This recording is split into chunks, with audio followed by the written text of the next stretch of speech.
మన రాష్ట్ర ఆఫీస్లో ఈరోజు ఇక్కడికి మన ప్రతిసారి చేస్తున్నటువంటి ప్రజా దర్బార్ కార్యక్రమానికి రావటం, ఇక్కడ ఉన్నటువంటి వచ్చినటువంటి అర్జీలు తీసుకోవటం, అది రాష్ట్ర ముఖ్యమంత్రి వర్యుల దృష్టిలో పెట్టడం, ఇవన్నీ మన పార్టీ ఆఫీస్లో ప్రతిసారి ఆనవాయితీగా జరుగుతున్న విషయం. ఈరోజు ఈ కార్యక్రమానికి వచ్చి ఇక్కడ ఉన్నటువంటి పేద ప్రజల తాలూకా, అంటే మనం ఈరోజు చూసుకున్నట్టయితే అర్జీలు తగ్గుకుంటూ వస్తున్నాయి.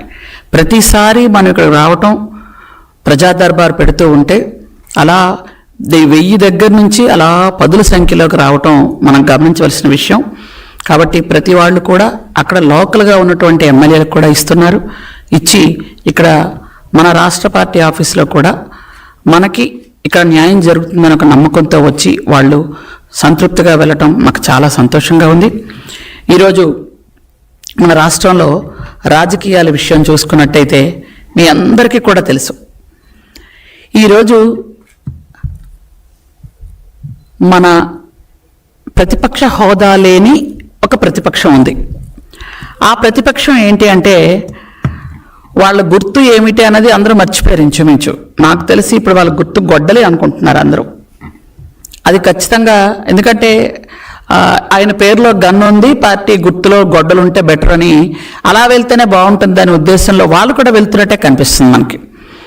ఈరోజు మనం చూసుకున్నట్టయితే ఎంతో అభిమానంతో, అంటే ఆయన మాటలన్నీ ఎలా వస్తాయనంటే గుండెలో నుంచి మనసులో నుంచి రావు, నాలుక మీద నుంచి వస్తాయి. నా ఎస్టీలు, నా ఎస్సీలు, నా బీసీలు అని అవి మాటల వరకే పరిమితమైనటువంటి ఆ మాటలు ఈరోజు చూసుకున్నట్టయితే అధికారం రాకముందు మనిషి మాటలు వేరు, అధికారం వచ్చిన తర్వాత మనిషి మాటలు వేరు. అందుకనే మన పెద్దవాళ్ళు చెప్పేవాళ్ళు, ఒక మనిషి మనస్తత్వం తెలుసుకోవాలి అంటే అధికారం ఇచ్చి చూడు అని. అధికారం ఇచ్చారు, అది పొరపాటు అయ్యిందని ప్రజలు గమనించే మొన్నసారి 11 సీట్లు ఇచ్చి పక్కన పెట్టారు. అధికారం ఇచ్చిన తర్వాత, అధికారం ఇవ్వక ముందు మాట్లాడిన మాటలు వేరు, అధికారం ఇచ్చిన తర్వాత మాట్లాడిన మాటలు వేరు. ఎస్టీ ఎస్సీలు ఎంత వేపుకు తిన్నారు అని అంటే నిజంగా చాలా దారుణంగా. ఎందుకంటే ఎవరికి చెప్పుకోలేక, ఎవరి దగ్గరికి వెళ్ళాలో తెలియక, మనకి ఎవరు న్యాయం చేస్తారు అని ఎదురు చూస్తూ, అంటే ఎలా ఉంటుందంటే రాముడి దగ్గర ఉడత ఒక రోజు బాధపడిందంట. రాముడు బాణం పెక్కు పెట్టేటప్పుడు భూమి మీద పెడతాడు. అప్పుడు ఉడత అక్కడ ఉంటే ఉడత వీప్ మీద ఆ బాణం మోపడం పొరపాటున జరిగింది రాముడికి. ఆ ఉడత భారం అలా మోస్తూ తనకి గాయం అవుతున్నా మాట్లాడట్లేదంట. వెంటనే రాముడు పొరపాటున ఇలా చూసిన వెంటనే, ఏంటమ్మా నువ్వు ఇంత భారం భరిస్తున్నావా, పొరపాటు ఒక్క మాట అంటే నేను తీసేస్తాను కదా, చూసుకోలేదు కదా అన్నాడట రాముడు. అప్పుడు ఉడత ఒక మాట అన్నదంట, నాకే కష్టం వచ్చినా రామా అని పిలిచేదాన్ని, రాముడి వల్లే కష్టం వస్తే నేను ఎవరికి చెప్పుకుంటాను అని. గ్రామాల్లో ఎప్పుడు కూడా ప్రభుత్వం మనకి ఆసరాగా ఉంటుంది, మనకి బలం, మన ప్రభుత్వం మాకు భరోసా ఇస్తుందని ఎస్టీ ఎస్సీలు ఎక్కువగా ఎదురు చూస్తారు. మీరు చూడండి కావాలంటే ఎస్టీ ఎస్సీల్లో ఏ ప్రాబ్లం వచ్చినా ఎస్టీలు అయితే ఐటీడీ ఆఫీస్కి వెళ్ళి, ఎస్సీలు అయితే ఖచ్చితంగా కలెక్టర్ గారికి, వాళ్ళ ఎస్సీ సొసైటీలోకి వెళ్ళి వాళ్ళ బాధలు, వాళ్ళ కష్టాలు నష్టాలు చెప్పుకొని మాకు ఈ విధంగా జరిగిద్ది అని చెప్తారు. మాకు పొలం లేదు ఇవ్వండి, మాకు ఇల్లు లేదు ఇవ్వండి, మాకు చాలా ఇబ్బందుల్లో ఉన్నాం, ఆర్థిక భరోసా కావాలి అని ఇస్తున్నటువంటి వాళ్ళకి వాళ్ళ దగ్గరే పొలాలు లాక్కొని, వాళ్ళనే జైలు పాలు చేసి, వాళ్ళనే కొట్టి, వాళ్ళనే హింసిస్తుంటే ఇంకా ప్రభుత్వమే ఇలా చేస్తే మేము ఎవరికి చెప్పుకోవాలి భగవంతుడా అని లాస్ట్ టైం గత 5 సంవత్సరాలు ఎంత బాధపడ్డారో మీరందరూ కూడా చూశారు.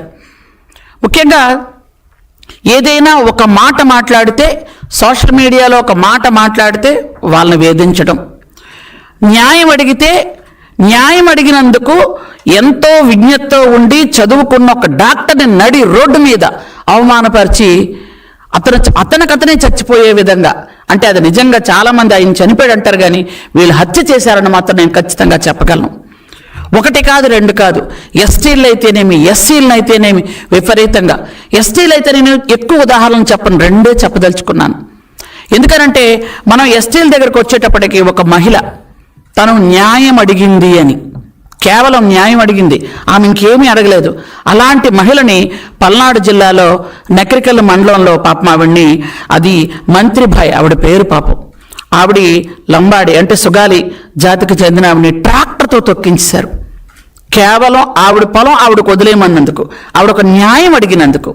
అలాగే మా సోదరుడు, ఎందుకంటే తాను పాపం ఎరుకల కులంకి సంబంధించినటువంటి మహేష్ అన్న మా సోదరుడు న్యాయం అడిగినందుకు ఆయన మీద మూత్రం పోసి మరీ హింసించి, అంటే ఎంత దారుణమైన చర్యలు చేశారో మీరు తెలుసు. ఈరోజు చూసుకున్నట్టయితే ఇకపోతే ఎస్సీలని తండోపతండాలు, ఒక డాక్టర్ గారు అయితేనేమి, అలాగే ప్రొఫెసర్లు అయితేనేమి, ఆ టీచర్లు అయితేనేమి, ఇవన్నీ మనం చూసుకుంటూ వచ్చాం. అయితే ఇతనికి ఆయన తాలూకా కేడర్ మీద అనంతమైనటువంటి ప్రేమ ఉంటుంది. ఆ అనంతమైన ప్రేమలో కూడా అనంతబాబు గారు ఒకరు ఉన్నారు. ఎందుకనంటే ఎమ్మెల్సీగా ఆయన మాతో పాటు కౌన్సిల్కి వస్తూ ఉంటే నిజంగా సభ్య సమాజంలో పుట్టిన ఒక మహిళగా తలదించుకొని సిగ్గుపడ్డాం అందరం. ఆయన వచ్చి ఆయన చట్టాలు చేస్తారా, ఆయన నీతులు చెప్తాడా, ఆయన అక్కడికి వచ్చి ధర్నాలు చేస్తాడా, ఆయన అక్కడికి వచ్చి ప్లకార్డులు పట్టుకుంటాడా? ఇది జగన్మోహన్ రెడ్డి చూస్తూ ఊరుకుంటుంటే, అంటే నీ తాలూకా ఉద్దేశం ఏంటి? ఎవరినైనా చంపు, ఎవరినైనా దోచుకో, ఎవరిని అలాగే దాచుకో, ఇదే మన తాలూకా సిద్ధాంతం, మనది గొడ్డల పార్టీ, మనం ఇలాగే ఉండాలని చెప్పటమా? ఇవేనా నీతులు చెప్పటం? ఎంత దారుణం అంటే కనీసం ఒక మనిషిని చంపి, ఇంకా ఏమిటి అంటే గత 5 సంవత్సరాలుగా సీసీ ఫుటేజీలు తీయలేదంట పాత పోలీసులు. అంటే పోలీసుల మీద ఎంత ప్రెషర్ ఉందో మీరు ఆలోచించండి. అదే పోలీసులు ఈరోజు 60 సీసీటీవీ ఫుటేజీలు తీసుకొచ్చి మన దగ్గర పెట్టారు. మరి అప్పుడు ఎందుకు తీయలేకపోయారు? అంటే వాళ్ళని ఎంత హింసించి ఉంటారు, వాళ్ళు ఎంత బాధ పెట్టి ఉంటారు. సీసీ ఫుటేజీలు తీసిన ఫుటేజీలు కూడా 2, 3 తీసి అవి చీకట్లో తీశారు. అంటే మనుషులను ఎలా గుర్తుపడతారు? ఒక మనిషిని తీసుకెళ్ళి చంపేసి నీకు ఎంత ధైర్యం ఉంటే తీసుకెళ్ళి మళ్ళీ డోర్ డెలివరీ చేస్తావు? అంటే అది బరితెగింపు కాదా? అది నిజంగా నన్ను ఏమీ చేయలేరన్న నిర్లక్ష్య ధోరణి కాదా? ఒక దళితుడే కదా, ఒక డ్రైవరే కదా, నేను చంపాడు ఇంటి ముందు పడేస్తాను, ఏం చేసుకుంటాడో చేసుకోమనే కదా మీరు సవాల్ ఇస్తున్నట్టు తీసుకెళ్ళి పడేస్తారు ఆ డ్రైవర్ని. ఆ తల్లిదండ్రులు బాధపడితే, ఎక్కడో చచ్చిపోతే తీసుకొచ్చి మీకు నేను సాయం చేశానని మళ్ళీ వాళ్ళ దగ్గర మాట్లాడతారా? ఎంత దారుణం అండి. ఈరోజు చూసుకున్నట్టయితే అతని మీద 31 గాయాలున్నాయి. ఆ ఒంటి మీద ఒక 3 గాయాలు లోతుగా ఉన్నాయి. ఆయన భుజం మీద గోళ్లతో గీకేసినటువంటి గీర్లున్నాయి. చూసుకున్నట్టయితే ఆ ధర్మపత్ని కూడా సహకరించింది అంటే ఏమనాలి అసలు? ఎక్కడైనా ఈ దారుణం ఉందా? భార్యాభర్తలు కలిపి చంపేస్తారా? చంపేసి తీసుకెళ్ళి డోర్లు డెలివరీ పడేస్తారా? పడేసి ఈరోజు మళ్ళీ తిరిగి ఎవరైనా సాక్షులు చెప్తారు అంటే